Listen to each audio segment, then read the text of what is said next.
What's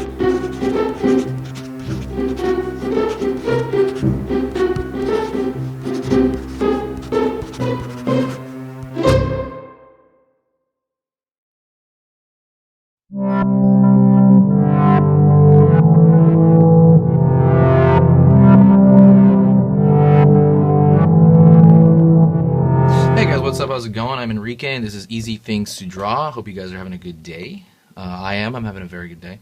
Today I'm going to go over one approach to drawing, and I've kind of talked a little bit about it in the past. It's a little bit of an amalgam of different ways to draw, and I kind of wanted to show you how to do it. Usually it's a very good way to start drawings with it's good to use this technique with like graphite, with charcoal, and with like Prismacolor. This is like very similar to Prismacolor, sketch and wash. That's why I'm kind of talking about it. It's especially good, to me anyway, with charcoal.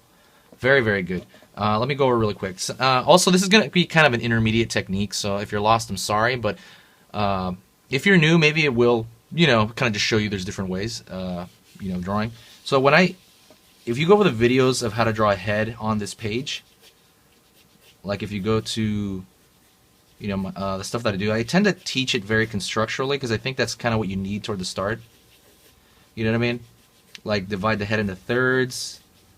You find the eye socket, rhythms of the head, muzzle line. I think that's a very good way to do it because it also kind of saves you and pulls you back. But sometimes when you're not in the mood really, or like you already kind of like have this kind of thing, down to a particular science. And by the way, I believe you're always going to need this in some way to kind of like save you if something's going wrong. But if you're kind of used to that and you want to like loosen up a little bit, and you're doing charcoal, I would do the kind of method of not ghost. It's similar to ghosting, but basically you're just kind of finding the larger forms, because I did talk about ghosting on this before. You're kind of thinking of the masses as you put them in. So, like ghosting, I think is more of a squiggling in kind of thing. It's a little different. This, I'm actually kind of a little bit more deliberate, but I'm thinking of large shapes which make up the object. And right now I'm thinking of let's just make it like a skull.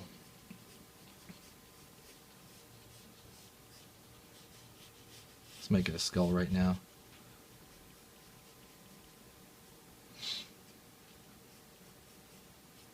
I don't know, like skull shaped, because it's got to be. Imagine there's like a cylinder. Imagine this is like a real eye socket. The light's gonna hit wherever you decide, right? I'm thinking from up to here, and I am kind of slightly putting in a little bit of shadow already, like just as I'm putting it in, and it's nothing I'm overthinking. I'm just kind of putting this in to show that this forms are that shape. Like this is the.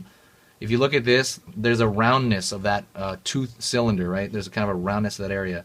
There's even a roundness, a little bit. It's a little more angular of the chin. Back of the head, there's a skull casing.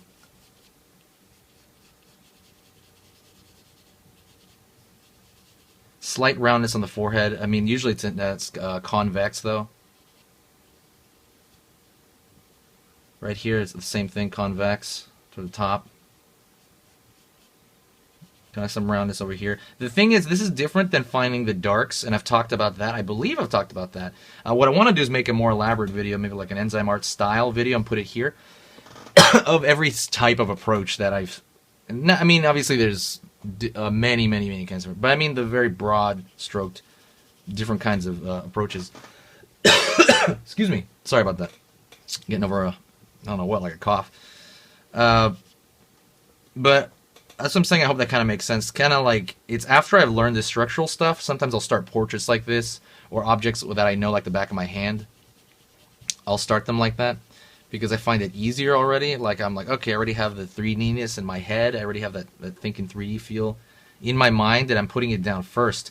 Like I said before, I don't think of this as finding the darks. Finding the darks would be, like, let's say if this is a skull. Oh, wait, this is a skull. Sorry, not a regular thing. Excuse the shoddiness of my skull intro. But, I'd actually find all the darkness first, and really you go from dark to light. This is a little different. You're almost starting at the middle. You know what I mean? You're almost starting at this like mid value. They call halftone. Like I said, and I want to think of that like it's not round everywhere, but I'm thinking of the rounds and straights, and even down to kind of where the shading is slightly going to be. You know what I mean? From top to bottom, they'll be lightest to the top. And I might throw in some of those little bit of darks right there. You know, that's more composition. I gotta make a video on composition. Oh yeah, I can't believe I haven't done that yet. But then, excuse me. From there, that's when I kind of go into, all right, this is this is a skull. I go into detail, mostly let's say the cheek here. I start pushing into the detail. Like I said, I don't consider this ghosting, but I don't consider this finding the darks either. I'm not even really sure what to call it, so I would just call it like finding the masses, which sounds like some kind of political thing, but it's not. It's like finding the large mass shapes, you know. And I've seen a lot of guys do this. Try it out. See if it's your thing. It might be your thing, in fact, because for some guys it's like their whole world. I've noticed. For me, it was my whole world too when I was doing more portraits, like more portrait style stuff.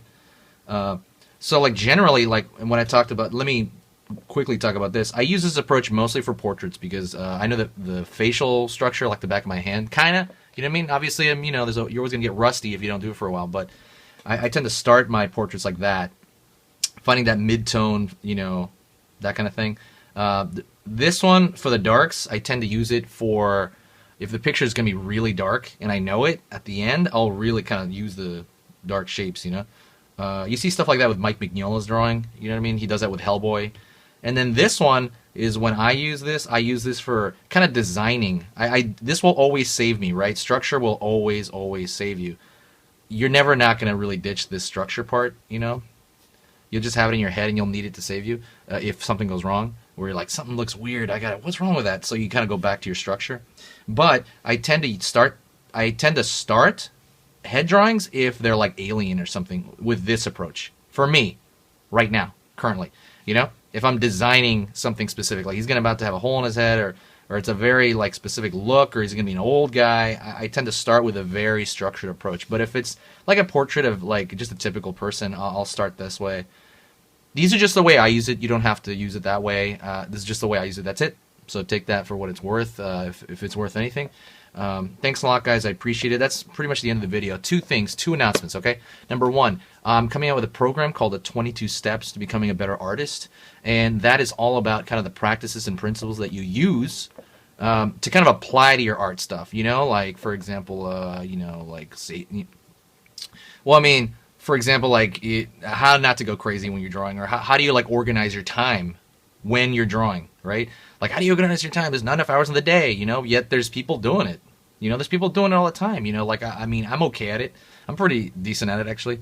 You know, there's other people doing these things, and I find that your mind gets in the way. So I talk more about that stuff, which I think is like 50% of the game, if not more. You know what I mean? I see guys with potential, and they just die out. They just stop. There's something wrong. You know, they hit a road and they never get out of it. And I wanted to kind of make something to kind of get people out of those roadblocks.